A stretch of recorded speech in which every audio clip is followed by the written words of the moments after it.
of citizens representing the various community groups listened to Labor Lord Mayoral candidate John McNaughton outline the party's policies for the elderly.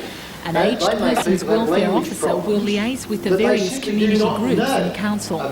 Housing for the aged is also a major policy, with the promise to re-establish the position of a housing development officer. Labor says it will investigate the construction of new housing accommodation schemes by council or by developers, which would include the purchase of elderly residents' properties for redevelopment as residential units for sales to elderly persons, and the subdivisions of large residential properties belonging to elderly persons to enable them to retain their residence in the same location where the larger site would have been unmanageable for them. Mr McNaughton says certain needs of our elderly citizens have been neglected. I believe that it hasn't had the attention that it deserves, and I believe that it's since they're a growing part of the population, I'm fast entering it myself, it needs certainly to be progressed now, and the council needs to take a much greater interest in it than it has in the past. So what's your party offering the elderly of Newcastle? Well, what we're talking about is caring for them and listening to their problems and doing something about their problems within the ability of the power of local government. That's what we're offering, and we're certain that we can achieve that.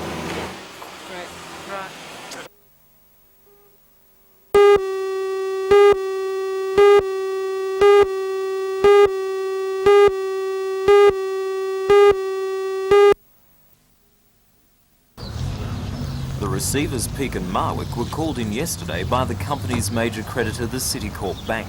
The move brings to an end one of the area's most spectacular business successes. Barry Drinkwater's family company includes Spaceway Homes, Fin Aluminium, Fin Glass and Drinkwater Home Improvements. According to Peak and Marwick, the Drinkwater Group is approximately $3 million in debt, largely due to a downturn in the home building industry. Earlier this week, Fin Glass was sold for an undisclosed sum, and agreement has been reached with a Newcastle businessman for the sale of Fin Aluminium. The future of Mr Drinkwater's other companies is undecided at this stage. The receivers say that few, if any, employees will lose their jobs.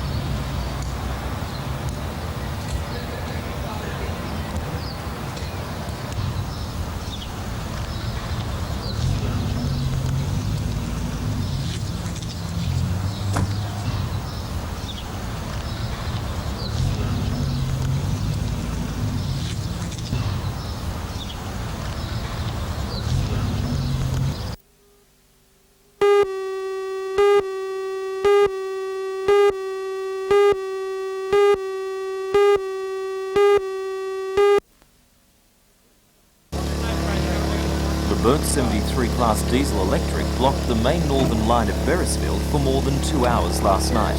The loco was working in tandem with another 73 class, pulling empty ballast wagons when at about 6:30 p.m. flames broke out in the engine bay. The engine driver attempted to put the fire out with an onboard extinguisher, but the flames spread quickly and he radioed for help. Fire brigades from Taro and Ties Hill were called in and doused the engine with foam. At this stage, the State Rail Authority believes the fire may have been caused by a fuel leak.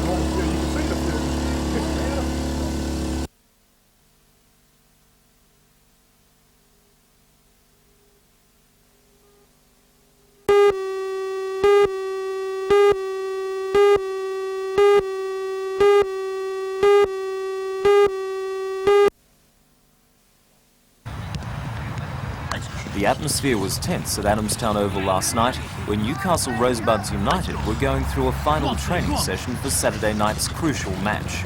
A win against St George will ensure Newcastle a place in the final five. A loss and the team may not only miss the five, but miss next season altogether. Under a complicated formula which takes in team performances over the last 2 years and crowd attendances, Newcastle may be relegated from the league. Coach Peter Irving says Newcastle deserves a place in the league. the start of the season, people were more or less putting the coffin lid on before we kicked a ball, but we've proved a lot of people wrong, and hopefully we can get the right result Saturday and do what most people said we couldn't do, and that's qualify for the National League. Does Newcastle deserve to be relegated? No way in the world. No way in the world. No. No, they deserve off what they've done this year. They deserve to be in the National League.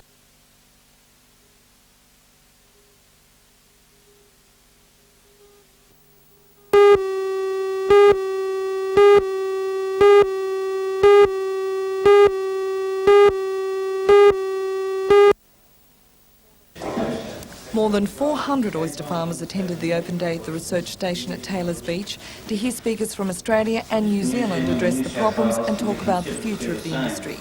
Working industrial displays were on hand to show the farmers the developments in oyster growing equipment, and they were also given the opportunity to see what research programs are being done at the station.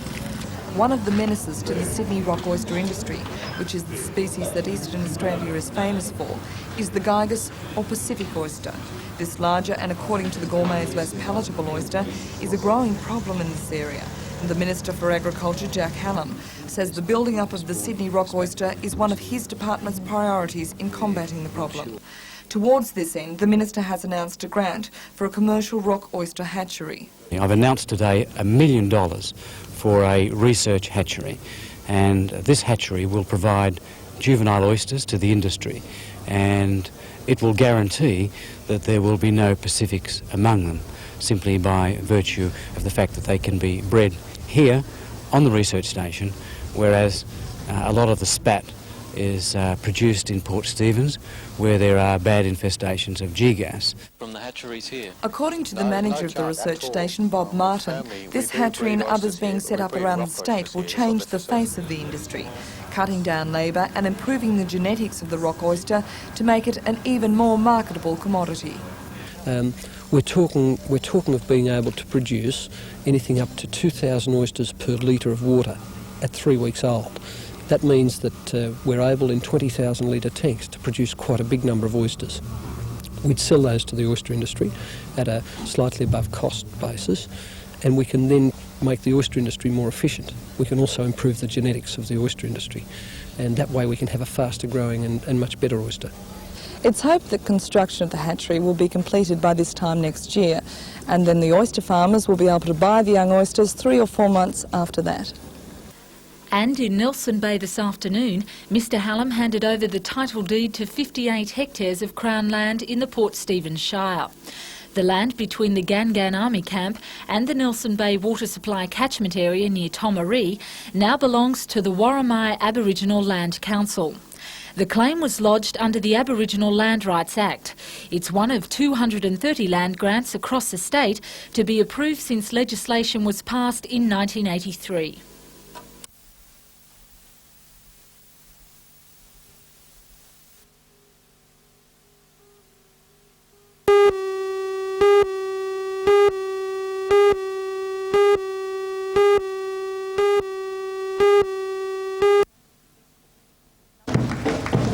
Number 26, the City of Newcastle Squadron and the PAF contingent from the Williamtown RAF base marched along Hunter Street through the mall before regrouping in Civic Park for a commemorative service.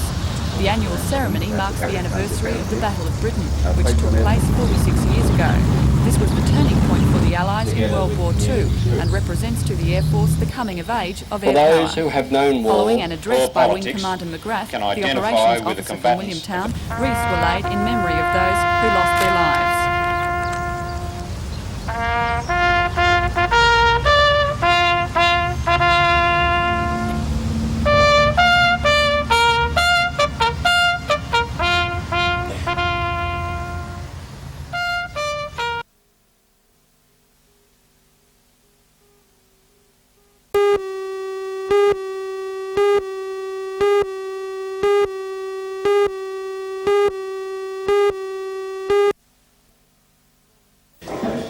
More than 400 oyster farmers attended the open day at the research station at Taylor's Beach to hear speakers from Australia and New Zealand address the problems and talk about the future of the industry.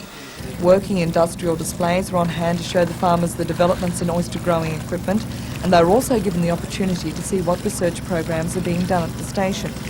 One of the menaces to the Sydney rock oyster industry, which is the species that Eastern Australia is famous for, is the Gygus or Pacific oyster. This larger and, according to the gourmets, less palatable oyster is a growing problem in this area. And the Minister for Agriculture, Jack Hallam, says the building up of the Sydney rock oyster is one of his department's priorities in combating the problem. Towards this end, the Minister has announced a grant for a commercial rock oyster hatchery. We're talking of being able to produce anything up to 2,000 oysters per litre of water at 3 weeks old. That means that we're able in 20,000 litre tanks to produce quite a big number of oysters. We'd sell those to the oyster industry at a slightly above cost basis, and we can then make the oyster industry more efficient. We can also improve the genetics of the oyster industry, and that way we can have a faster growing and much better oyster. Meanwhile, on another front in the Gygus war, the Minister has renewed his warning to farmers. Mr Hallam says if any Gygus spat is found in an oyster lease, that farmer's crop will be confiscated.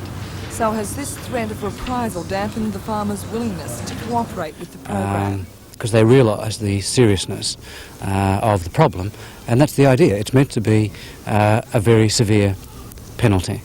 But our success or failure will very largely depend on the cooperation of the oyster farmers themselves. And by and large, they've been very good, but we must keep that pressure on.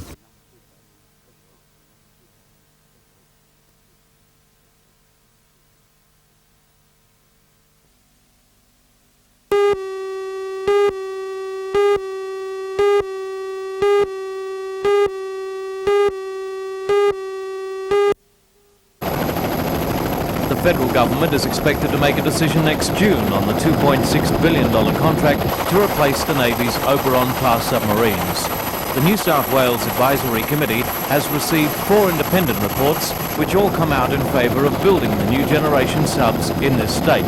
This latest report examines the trial and testing aspect of the project, an aspect which our safety-conscious Navy places high on the list. It states that there are few locations around Australia which are suitable for the conduct of controlled diving tests, which could take 2 years for the prototype. They have recognised something that was evident to us in any event, that Sydney and Jervis Bay do possess considerable facilities for the testing of the submarines. The Newcastle site, of course, is quite proximate to those facilities, so it is supporting the Newcastle case, bearing in mind that Newcastle has other great advantages that have been identified in our other reports. The author of the report, Captain John McDermott, bases many of his recommendations on the fact that existing Navy test facilities exist at Sydney and Jervis Bay. What he didn't rule out was the possibility of those test facilities being duplicated elsewhere. There is no reason why they couldn't be duplicated elsewhere, but that would be a costly matter. That would add to the cost of this project. And using the infrastructure that exists at the moment would be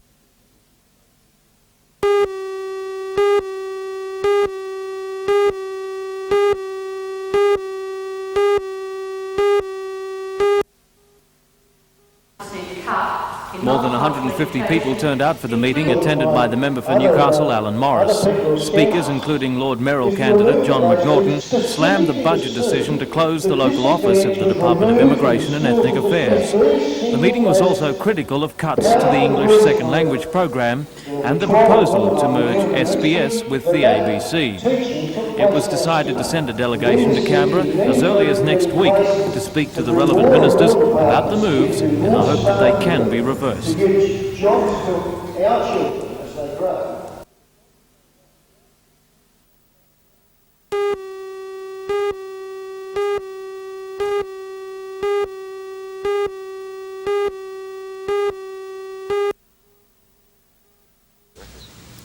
Ralph McGehee left the CIA after 25 years of service, a disillusioned man. He spent considerable time in Southeast Asia, but it was only in Vietnam that he began to question the indiscriminate killing which he blames on the CIA. He believes the CIA has a lot to answer for, and he also claims that Australia has nothing to gain by retaining its defence alliance with America. All you get to be named sort of the #1 target in a nuclear war. And the second thing you get is the Americans' intelligence.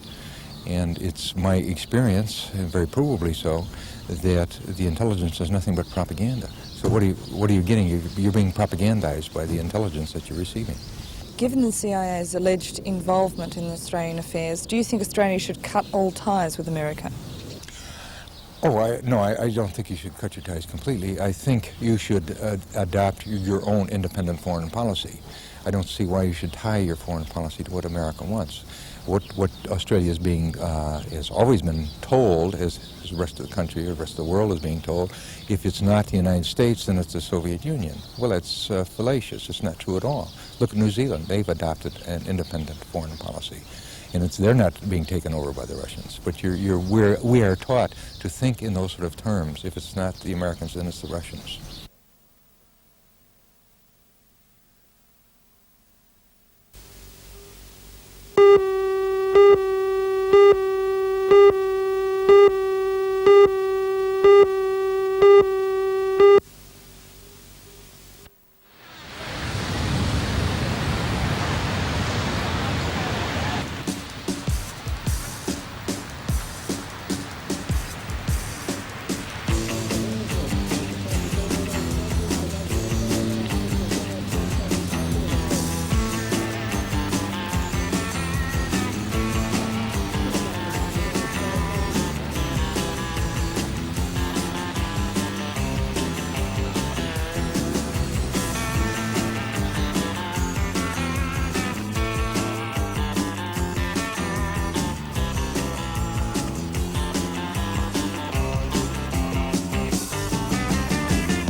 Counting of primary votes in the Lord Mayoral ballot was finalised last night.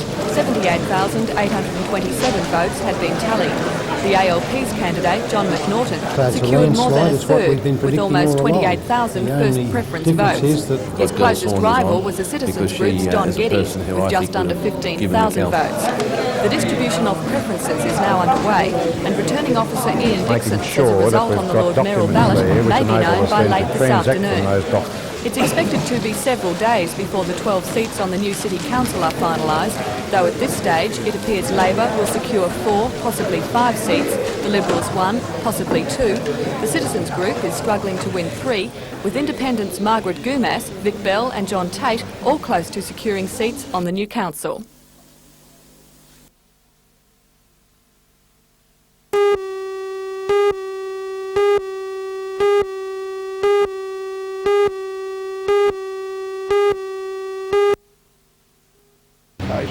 The police warning comes after reports that houses in Mayfield are being caged by the bogus operators. The community should be aware that there are people working within the community who represent themselves as security people and are producing identification which is fraudulent. They should ensure that they check with the company before allowing that person to enter their premises, and also any person selling security product who state that the New South Wales Police endorse or sponsor any form of product. That is not correct. We do not endorse or support any product, and they should treat that with a grain of salt and not proceed with the purchase.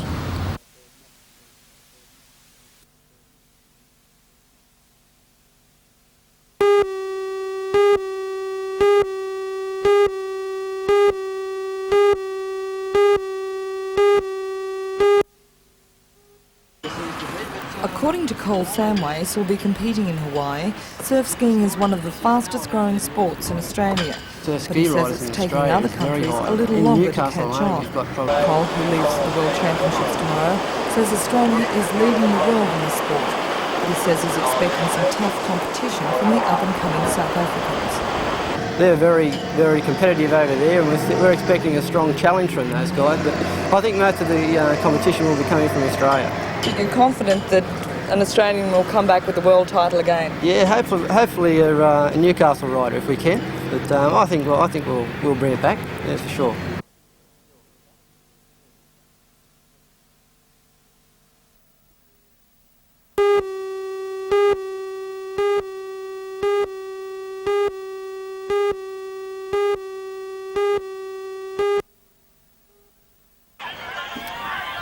It was an exciting grand final. The scores were level at quarter time and Western Suburbs managed only a 2-point lead at half time.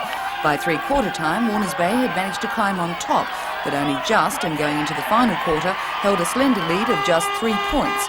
It wasn't enough. West's full forward, David Manson, who'd been kept in check for 3 quarters by the brilliance of Carl Ferguson, broke loose and kicked 3 goals. The final score again, Western Suburbs 14-13-97 defeated Warners Bay 10-14-74. In the reserve grade, Cardiff beat Maitland, and in under-17, Warners Bay again beat Cardiff. Meanwhile, at University Oval today, what was described as one of the best games of the season was seen in the first grade men's hockey grand final of the Newcastle competition. Souths won over minor premiers University 1-0. South's winning goal was scored by Peter Morrissey in the second half of the game. University dominated play throughout the game but couldn't score. Secretary of the Association, Brian Frew, said it had been an excellent season this year, with all games on close finishes. In fourth grade in particular, 4 teams were on first place up until the last game.